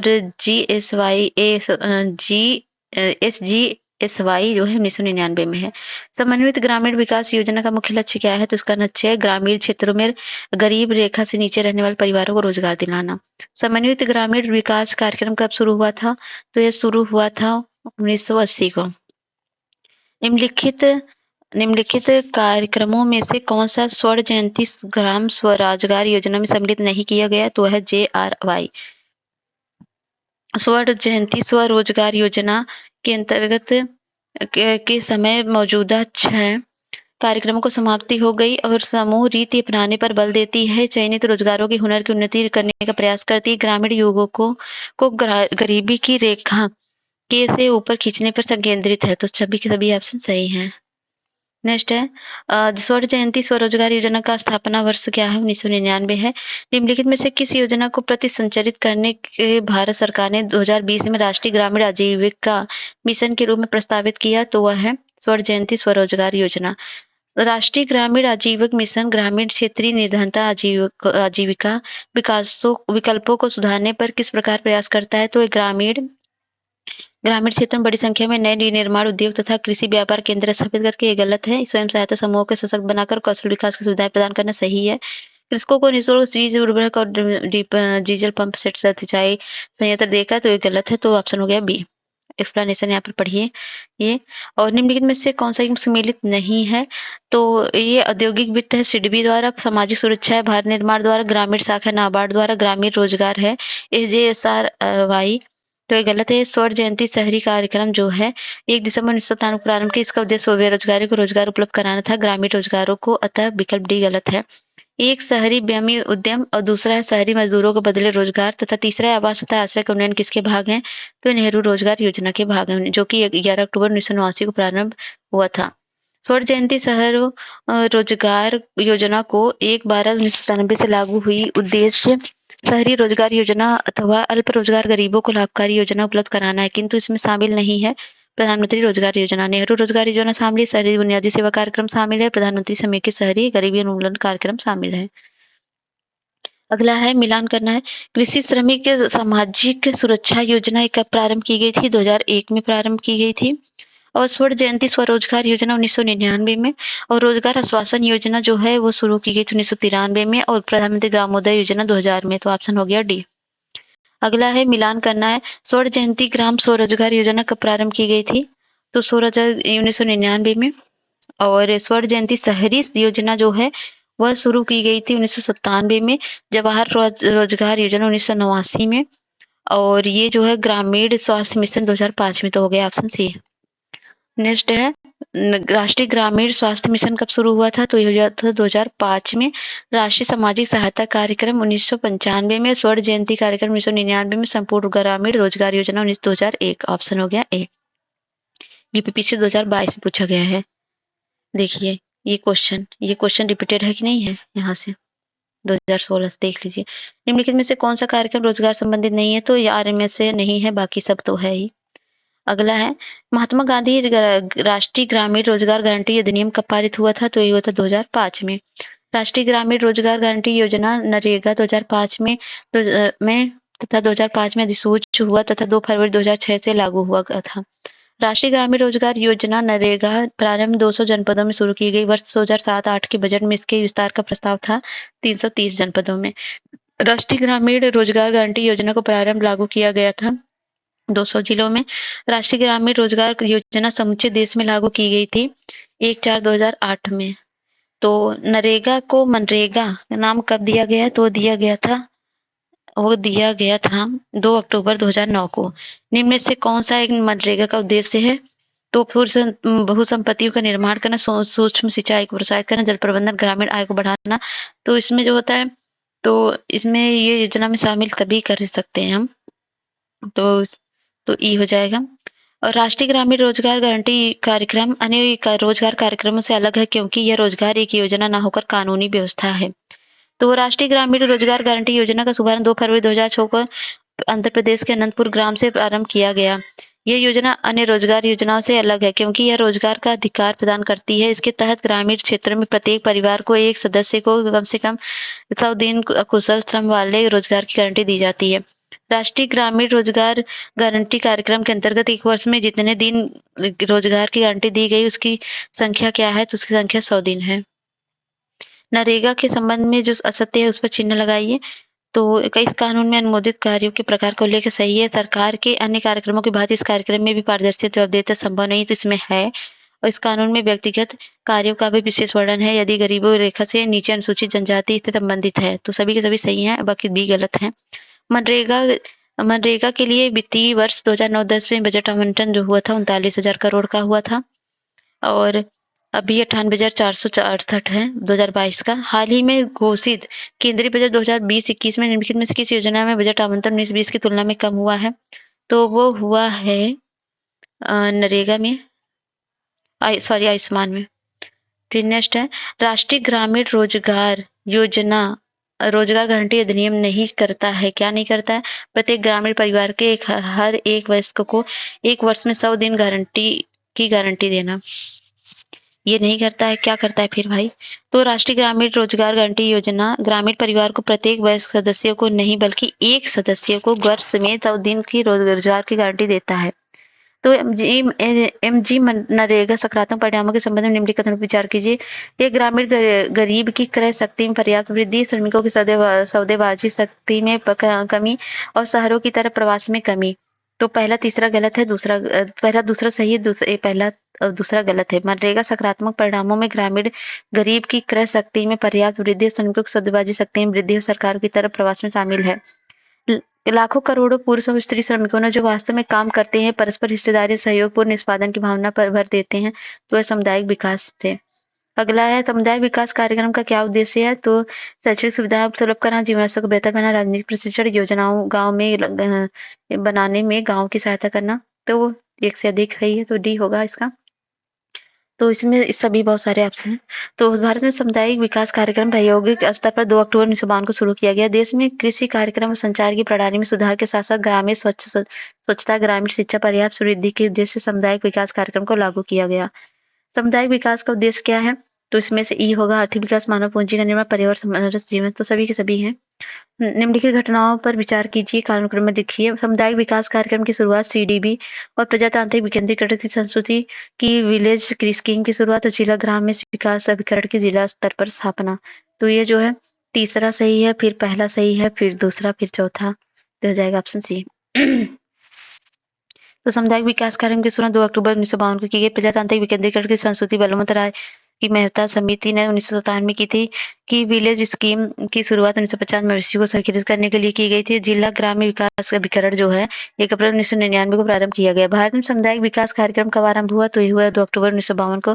भारत में सामुदायिक विकास कार्यक्रम कब प्रारंभ हुआ? तो 1952 में। सामुदायिक विकास कार्यक्रम जिसे 2 अक्टूबर 1952 में प्रारंभ रास्ता तैयार किया गया, वह है पंचायती राज के संगठन का। निम्नलिखित में से कौन सा भारत में सामुदायिक विकास के मुख्य निर्माता कहलाता? तो वह है एसकेडे। अगला है किस वर्ष में राष्ट्रीय विस्तार सेवा से प्रारंभ किया गया था? तो वह हुआ था 1953 में। अंत्योदय कार्यक्रम सर्वप्रथम किस राज्य में शुरू किया गया था? तो वह था राजस्थान में। सरकार की कल्याण योजनाओं के संदर्भ में निम्नलिखित कथनों पर विचार कीजिए। अंत्योदय अन्न योजना के अंतर्गत निर्धनतम परिवारों को दिए जाने वाले खाद्यान्नों में गेहूं 2 रुपए प्रति किलो की दर से तथा चावल 3 रुपए प्रति किलो की दर से दिया जाता है। तो राष्ट्रीय वृद्धावस्था पेंशन योजना के अंतर्गत अधिकतर राज्य सरकारों द्वारा वृद्धा और निसहायों को प्रदान की जा रही राशि के अतिरिक्त केंद्रीय पेंशन के रूप में प्रतिमाह 75 रुपए दिए जाते हैं। भारत सरकार ने गरीबी रेखा से नीचे प्रति परिवार के आर्थिक कीमत की आधे से अधिक कम कीमत पर प्रतिमाह 25 किलोग्राम खाद्यान्न आवंटित किया। तो तीनों के तीनों ऑप्शन सही है।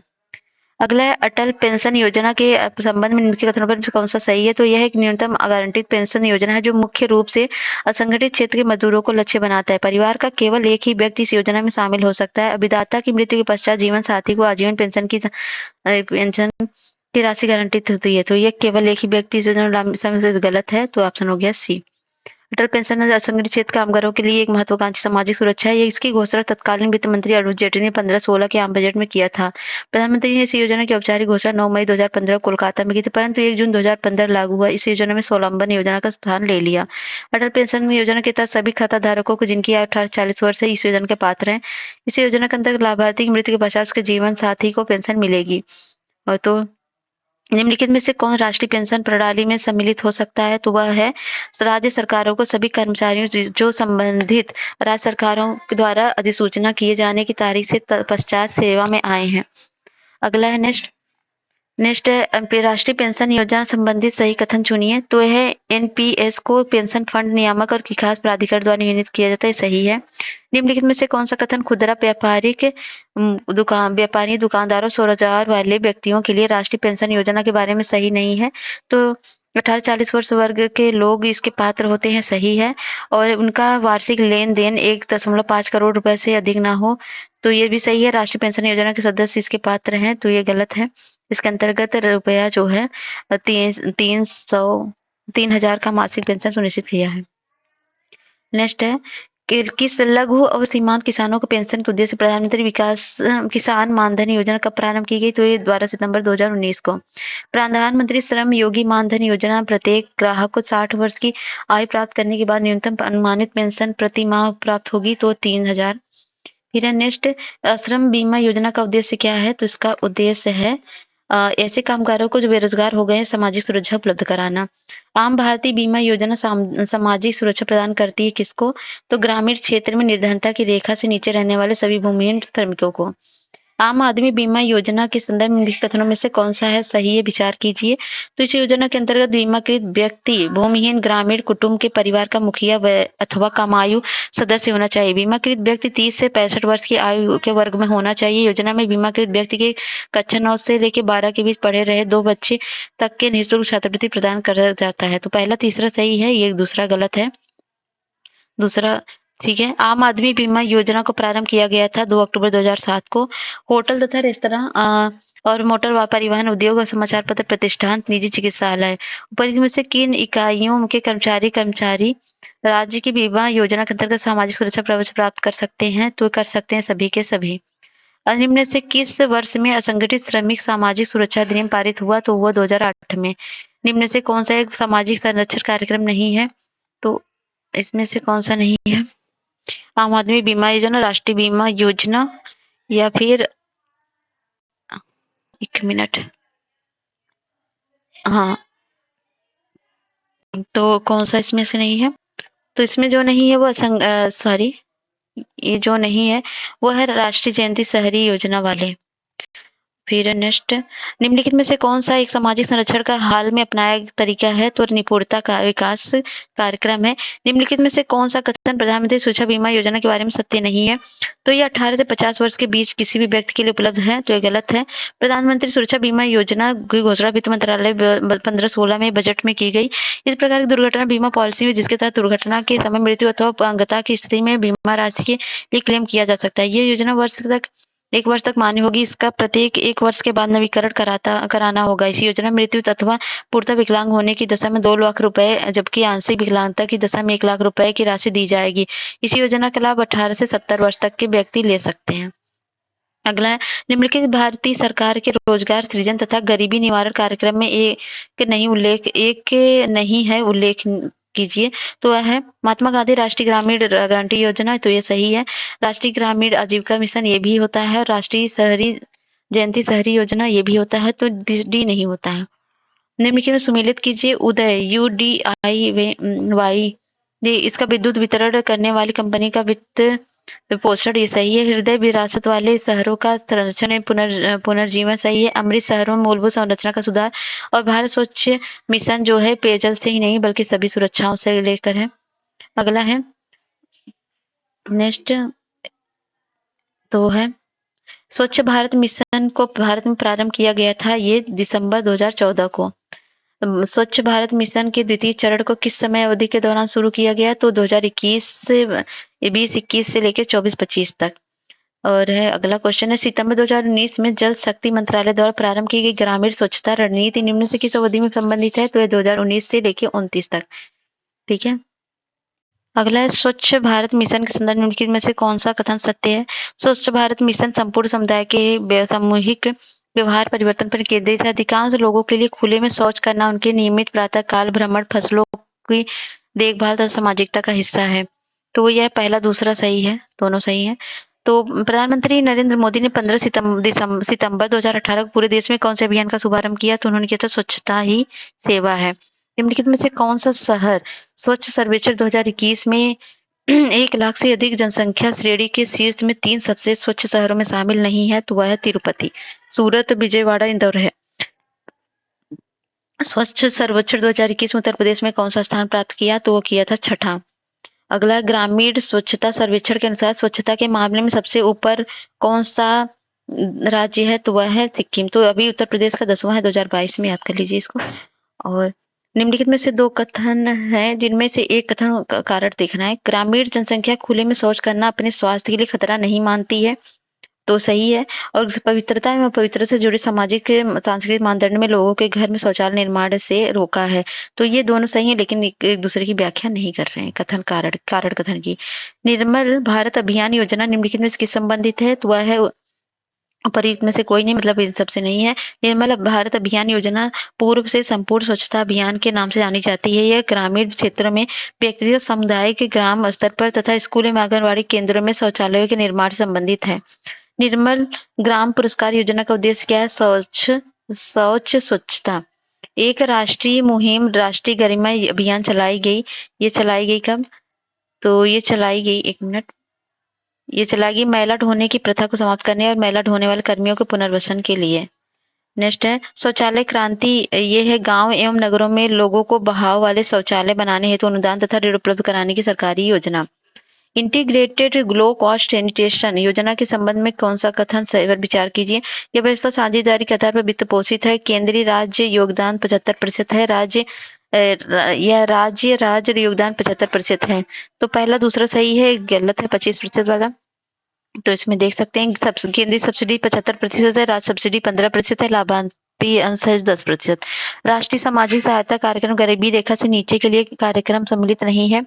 तो महिला किसान सशक्तिकरण परियोजना सम्मिलित नहीं है। राष्ट्रीय परिवार लाभ कार्यक्रम अन्नपूर्णा सभी सम्मिलित हैं। तो यहाँ पर पढ़ लीजिए राष्ट्रीय सामाजिक सहायता प्रोग्राम का उद्देश्य क्या है? तो अति गरीबी हेतु वृद्धावस्था पेंशन। इंदिरा गांधी राष्ट्रीय वृद्धावस्था पेंशन योजना संबंधित निम्नलिखित कथनों पर विचार कीजिए। ग्रामीण क्षेत्रों में गरीबी रेखा से नीचे वाले परिवारों को 60 या उससे अधिक आयु के सभी लोग पात्र इस योजना के अंतर्गत प्रति वृत्तिभोगी को केंद्रीय सहायता प्रतिमाह 300 रुपए की दर से दे है। इस योजना में राज्यों से भी समान राशि देने की आग्रह किया गया। तो एक सही है, दूसरा गलत है। न्यूनतम आवश्यकता कार्यक्रम का उद्देश्य है आधारभूत ढांचा उपलब्ध करवाना। तो यह ग्रामीण नगरीय जनसंख्या को न्यूनतम आवश्यकता कार्यक्रम की संकल्पना निम्नलिखित में से किस एक की पर्यायवाची है? तो है मानव में विनियोजन दृष्टिकोण से। निम्नलिखित में से कौन सा एक न्यूनतम आवश्यकता कार्यक्रम के अंतर्गत नहीं है? तो सामाजिक वानिकी। सामाजिक वानिकी को छोड़कर विकल्प में दिए गए शेष सभी कार्यक्रम न्यूनतम आवश्यकता कार्यक्रम के अंतर्गत सम्मिलित थे। निम्नलिखित में से कौन सा एक असमानता घटाने का उपाय नहीं है? तो वह है अर्थव्यवस्था तथा उदारीकरण। प्रधानमंत्री आवास योजना की समय अवधि क्या है? तो उसकी समय अवधि है 2015 से 22 भी है और अभी 24 तक कर दिया गया है। भारत सरकार ने किस वर्ष तक सबके लिए आवास योजना की शुरुआत की है? तो यह मतलब बढ़ा दी है 24 तक। तो इंदिरा आवास योजना की मुख्य विशेषता क्या है? तो अनुसूचित जातियों के सदस्यों को सस्ते आवास उपलब्ध कराना है। राजीव आवास योजना 2011 में शुरू की गई थी, उसे कब तक के लिए विस्तारित किया गया? तो यह 2022 तक। अगला है राजीव आवास योजना का मुख्य उद्देश्य क्या है? तो भारत को कच्ची बस्ती मुक्त करना। राजीव आवास योजना का लक्ष्य क्या है? तो यह है मलिन बस्ती मुक्त भारत। केंद्रीय विद्यालय कब स्थापित किए गए? तो 1963 में। कस्तूरबा गांधी बालिका विद्यालय योजना आरंभ किस वर्ष किया गया था? तो 2004 में। अगला है संयुक्त राष्ट्र संघ के लिए सबके लिए शिक्षा का लक्ष्य निर्धारित किया गया कब? तो ये किया गया 2015 तक के सबके लिए शिक्षा का लक्ष्य निर्धारित किया गया था। संयुक्त राष्ट्र संघ द्वारा 17 सतत विकास लक्ष्यों में चौथा लक्ष्य गुणवत्तापूर्ण शिक्षा संबंधित है। इसके तहत 2030 तक सभी बालक एवं बालिकाओं को निःशुल्क समान गुणवत्ता वाली प्राथमिक एवं माध्यमिक शिक्षा प्रदान करवाने का लक्ष्य रखा गया। प्रारंभिक शिक्षा के सार्वभौमिकीकरण के लिए सर्व शिक्षा अभियान भारत सरकार द्वारा शुरू किया गया था वर्ष 1996 में। अगला सर्व शिक्षा अभियान का लक्ष्य प्रारंभिक शिक्षा को सभी को उपलब्ध कराना है क्या? 2010 तक कराना है। निम्नलिखित में से कौन सा आयु वर्ग सर्व शिक्षा अभियान के तहत नामांकन के लिए पात्र है? तो है 6 से 14 वर्ष। नवीनतम केंद्रीय बजट में सर्व शिक्षा अभियान के लिए करोड़ रुपए की निर्धारित है। तो 10,041। अभी क्या है? 48,953 है 2022 में। साक्षर भारत कार्यक्रम का विशेष जोर है महिला साक्षरता पे। शिक्षा अधिकार अधिनियम 2009 का लक्ष्य शिक्षा को मुफ्त तथा अनिवार्य बनाना है उन बच्चों के अधिकार को निहित जो प्राथमिक स्तर के हैं। केंद्र सरकार द्वारा नीति संबंधी किए गए निर्णय के अनुसार केंद्र सरकार बच्चों के मुफ्त शिक्षा प्राप्त करने के अधिकार के अंतर्गत प्रभावी रूप से कितने प्रतिशत व्यय भार वहन करेगी, तो है 68%। निम्नलिखित में से कार्यक्रमों में से कौन सा भारत सरकार का सामाजिक विकास कार्यक्रम नहीं है, तो लुक इष्ट नीति नहीं है।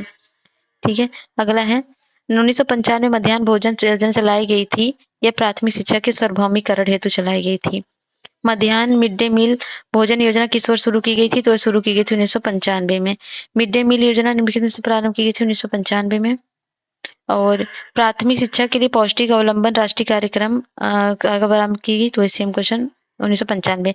मध्याह्न भोजन हेतु किसके द्वारा प्रबंध तथा वित्तीय व्यवस्था की जाती है, तो वह मानव संसाधन विकास मंत्रालय द्वारा। Uttar Pradesh mid day meal कार्यक्रम आरंभ किया गया था तो 1995 में। निम्न में से कौन सा मध्याह्न भोजन योजना को प्रारंभ या व्यवस्थित नहीं करता है, तो है ठेकेदार। भारत में अपक्षय पात्र फाउंडेशन संबंधित है, तो ये प्राथमिक विद्यालयों के विद्यार्थियों को मध्याह्न भोजन से। Adamya Chetana trust Havells India limited, Hindustan zinc limited तथा DSCL कोटा आदि ट्रस्ट कारपोरेट संबंधित किसी मिड डे मील योजना से हैं। उत्तर प्रदेश में प्रारंभिक शिक्षा के लिए स्कूल चलो अभियान कब शुरू हुआ, तो ये 2000 में। कल्प योजना संबंधित है, तो कल्प योजना संबंधित है प्रारंभिक शिक्षा से। फिर नेक्स्ट है कल्प योजना एक है, तो शैक्षिक योजना से है। तो उत्तर प्रदेश में शिक्षा मित्र योजना ग्रामीण युवा शक्ति को अपने ग्राम की शिक्षा द्वारा सेवा करने का अवसर उपलब्ध कराती है। मानकानुसार अध्यापक छात्र अनुपात को बनाए रखना उसका उद्देश्य है, तो पहला दूसरा सही है, लेकिन उसकी व्याख्या नहीं कर रहा है कारण कथन की। जनपद प्राथमिक शिक्षा कार्यक्रम का आरंभ कब हुआ था, 1994 में।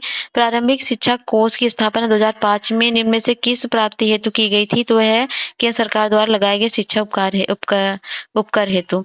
ऑपरेशन ब्लैक बोर्ड संबंधित है प्राथमिक शिक्षा से।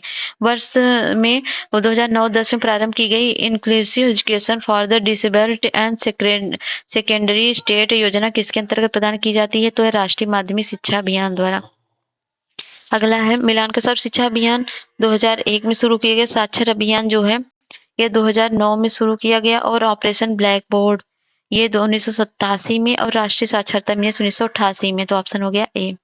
ये 13 में भी पूछा गया और 14 में भी पूछा गया। सर्व शिक्षा अभियान 2001, भारत मिशन जो है साक्षर भारत में 2009, ऑपरेशन ब्लैक बोर्ड 1987, राष्ट्रीय साक्षरता मिशन 1988। एड्रागोगी क्या है, तो एड्रागोगी प्रौढ़ शिक्षा का दूसरा नाम है।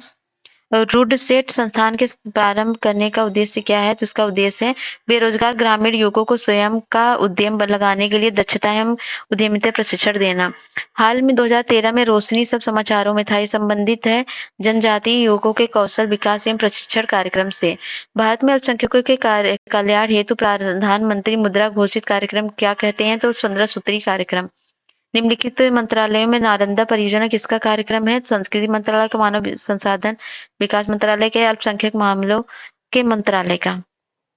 संसद सदस्य स्थानीय क्षेत्र विकास योजना के अंतर्गत निम्न निधियों पर संदर्भ में निम्न कथन पर कौन सा सही है, तो एमपी लेड निधियां जो है टिकाऊ परिसंपत्तियों जैसे स्वास्थ्य शिक्षा आदि की भौतिक आधारभूत संरचनाओं के निर्माण हेतु ही प्रयुक्त होती हैं।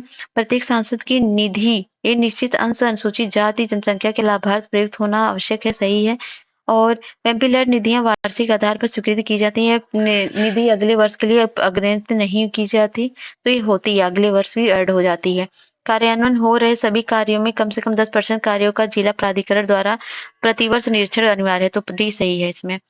अगला है 11 अक्टूबर 2014 को लोक नायक जयप्रकाश नारायण के जन्म दिवस वर्षगांठ पर कौन से कार्यक्रम प्रारंभ किया गया, तो सांसद आदर्श ग्राम योजना शुरू की गई। वर्ष 1981 में अंतर्राष्ट्रीय वर्ष मनाया गया था, तो विकलांगों का। तो विश्व साक्षरता दिवस कब मनाया जाता है, तो 8 सितंबर को मनाया जाता है। वीमेंस डे किस दिन मनाया जाता है, तो 8 मार्च को मनाया जाता है। सामाजिक अधिकारिता स्मृति दिवस कब मनाया जाता है, तो 20 मार्च को। विश्व उपभोक्ता अधिकार दिवस मनाया जाता है 15 मार्च को। बंधुआ मजदूर अधिनियम किस वर्ष में स्थापित किया गया, तो है 1975 में। बंधुआ मजदूर रोग अधिनियम कब पारित हुआ, तो 1976 में। और नीचे दिए गए कारकों में से कौन सा भारतीय समाज में तीव्र सामाजिक परिवर्तन के लिए उत्तरदायी है, आधुनिक विज्ञान प्रौद्योगिकी, सामाजिक नियोजन, जनसंख्या वृद्धि, भौतिक समृद्धता। तो इसमें जो है तो भारत में सामाजिक तीव्र सामाजिक परिवर्तन के लिए आधुनिक विज्ञान एवं प्रौद्योगिकी, सामाजिक नियोजन, जनसंख्या वृद्धि तथा भौतिक समृद्धता चारों के नाम शामिल हैं। तो निम्नलिखित में से कुरुक्षेत्र के बारे में क्या सत्य है? तो यह ग्रामीण विकास हेतु एक अग्रणी पुस्तिका है। नियोजन आयोग के विशेषज्ञ पैनल में हाल ही में कर लगाने योग्य आय पर उपकर की संस्तुति की है, निःशुल्क स्वास्थ्य सेवाएं उपलब्ध कराने हेतु। राष्ट्रीय बाल कोष की स्थापना की गई 1979 में। तो राष्ट्रीय ग्रामीण विकास संस्थान स्थित है हैदराबाद में। कारपार्ट का संबंध है ग्रामीण कल्याण कार्यक्रमों की सहायता एवं मूल्यांकन से। कापार्ट एक स्वायत्त संस्था है जो निम्नांकित अधीन कार्य करती है वह ग्रामीण विकास मंत्रालय के। आधार एक कार्यक्रम है, यह भारतीय नागरिकों को पहचान उपलब्ध कराने के लिए होती है। देश में प्रत्येक व्यक्ति को निर्दिष्ट की जाने वाली 12 अंकों की विशिष्ट पहचान संख्या का ब्रांड नाम होगा आधार। निम्न से किसे आप ग्राम बेंथली से संबंध करेंगे जो सितंबर 2010 में चर्चा में था? तो आधार परियोजना। निम्नलिखित में से कौन सा ग्राम यूआईडी योजना के अंतर्गत पहला आधार गांव है? तो वह है तेनबली, नंदूरबाद, महाराष्ट्र का। विजन 2020 फॉर इंडिया दस्तावेज संबंधित किससे है? तो ये संबंधित आर्थिक विकास से। पूरा जो है ग्रामीण क्षेत्रों में नगरीय सुविधाएं प्रदान करना प्रारूप किसके द्वारा प्रस्तावित किया गया? तो ये एपीजे कलाम द्वारा। ग्रामीण क्षेत्रों में शहरी सुविधाएं देने की नीति का समर्थन किसने किया? तो किया एपीजे अब्दुल कलाम ने। पूरा providing urban amenities and in rural areas ग्रामीण विकास के संबंधित महत्वाकांक्षी कार्यक्रम को सर्वप्रथम प्रस्तुत किया, यह किया था एपीजे कलाम ने।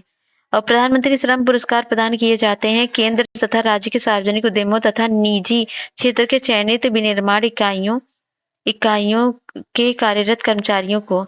तो राष्ट्रीय पुनर्वास एवं पुनः स्थापन नीति 2007 के संदर्भ में कथन पर विचार कीजिए। यह नीति केवल उन्हीं व्यक्तियों पर लागू होती है जिनकी भूमि किसी परियोजना के लिए अधिग्रहित की जाती है, न कि किसी दूसरे कारण से अनैच्छिक विस्थापन होने पर। इस नीति का निरूपण सामाजिक न्याय एवं सशक्तिकरण मंत्रालय ने किया, तो दोनों के दोनों गलत है। राष्ट्रीय पुनर्वास से पुनः स्थापना नीति 2007 द्वारा वह सभी व्यक्ति लाभान्वित होते हैं इनकी भूमि किसी परियोजना के लिए अधिग्रहित की गई है। इनमें उन सभी व्यक्तियों अथवा परिवारों को भी सम्मिलित किया जाएगा जिनका विस्थापन अन्य किसी अनैच्छिक कारण से हुआ। इस नीति का निरूपण ग्रामीण विकास मंत्रालय द्वारा किया गया है। दोनों कथन गलत हैं। भारत सरकार ने राष्ट्रीय विकलांग वित्त निगम की स्थापना निम्नलिखित में किस मंत्रालय के अंतर्गत की? तो वह की सामाजिक न्याय एवं अधिकारिता मंत्रालय के अंतर्गत। दृष्टि विकलांग हेतु राष्ट्रीय संस्थान निम्नलिखित में से कहाँ अवस्थित है? तो यह देहरादून में। केवल विकलांग के लिए भारत में बनाए जाने वाले प्रथम विश्वविद्यालय का मुख्यालय चित्रकूट है। खुला विश्वविद्यालय सबसे पहले कहाँ खोला गया? तो ये आंध्र प्रदेश में। भारत का प्रथम खुला विश्वविद्यालय हैदराबाद में डॉक्टर भीमराव अम्बेडकर के नाम पर अगस्त 1982 में स्थापित किया गया। ग्रामीण युवकों के लिए स्वैच्छिक संस्था तरुण भारत संघ निम्न में से किस राज्य में कार्य कर रही है? तो यह है राजस्थान में। राष्ट्रीय युवा नीति 2014 का अनुसार निम्नलिखित में से किस आयु वर्ग के युवा लाभान्वित होंगे? तो 15 से 29 वर्ष के। तो ठीक है, ये खत्म होता है। तो अगले चैप्टर में हम क्या करेंगे? गरीबी और बेरोजगारी। तो अगर वीडियो पसंद आता है तो लाइक शेयर सब्सक्राइब करिए। मिलते हैं नेक्स्ट वीडियो में, तब तक के लिए जय हिंद, जय भारत।